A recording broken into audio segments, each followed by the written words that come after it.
So, for today's video mga idol ay meron tayong papanoorin dito na napakaganda ng pagkaka-edit, napaka-smooth at hindi mo akalain na edited lamang ito.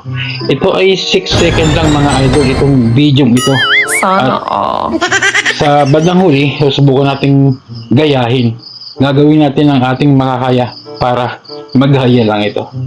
So kung hindi man ma-perfect, at least nagginawa natin. Sana So tara, panoorin natin. Tingnan nyo naman, di ba? Pagaling. Ulitin natin, tingnan nyo ha. Sana Kala mo talaga ay bangin. Ito yung usong-uso ngayon sa Reels na almost 6 second lang.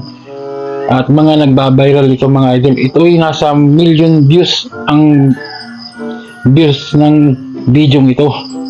Kung gusto nyo makita ang mga content niya regarding dito, ilalagay ko yung link sa ibaba para mabisita nyo. So tara, gayahin natin. Kaya natin yan.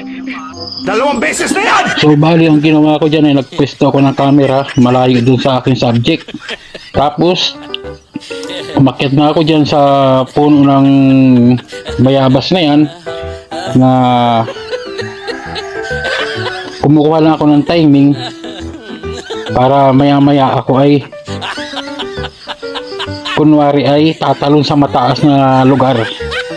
Yan na, tayo nyo. Tayo baka kayo mahulog dyan utoy. Ay siya ay kumapit ka ng maigi at yan ay tatalon na. Yan! Hindi na.